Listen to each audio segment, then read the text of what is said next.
ang mga nauna sa atin ay inalay kanilang buhay para sa kalayaan. Bulag! Imbis na magumpong kayo dito, hindi kahit lumaban ka sa labas, kumuha ng mga almas, mahukay ng mga tinsyera, at ipaglaban ang ating mahal na bayan ng Pilipinas!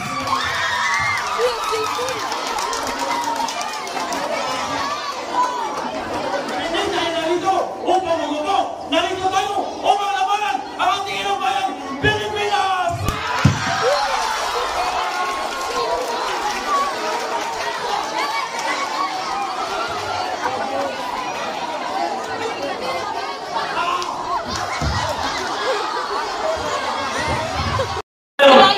Masamang kalaban kaysa mga Amerikano ang ating mga sarili.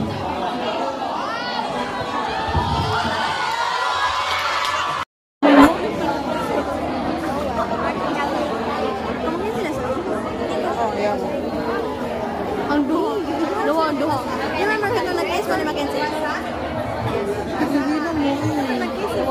So, po na ako magkakabit yun.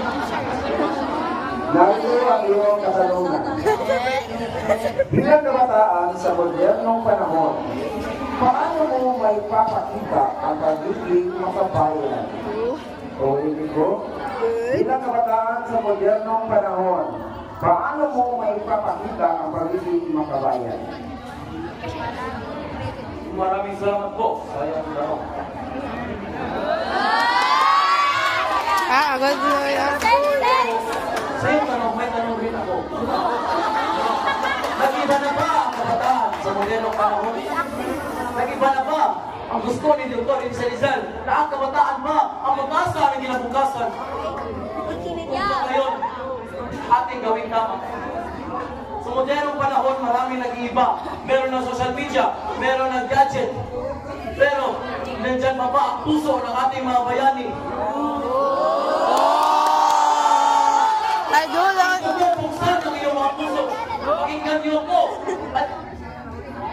Pakinggan niyo ako. At sa inyong ano ang utulit ko? Bakit ka ako nandito? Kaya ang kabataan, kaya talagang pag-asa ng bayan. Nalilito tayo upang gawing maganda ang Pilipinas, upang gawing aktibong Pilipinas. Ipabuhay ang karapatan ng Pilipinas, ipabuhay ang karapatan ng mga babae, ang kabataan, at ipakita kung sino talaga ang kabataan ng Pilipinas! Ang kabataan ng Pilipinas! Mabuhay!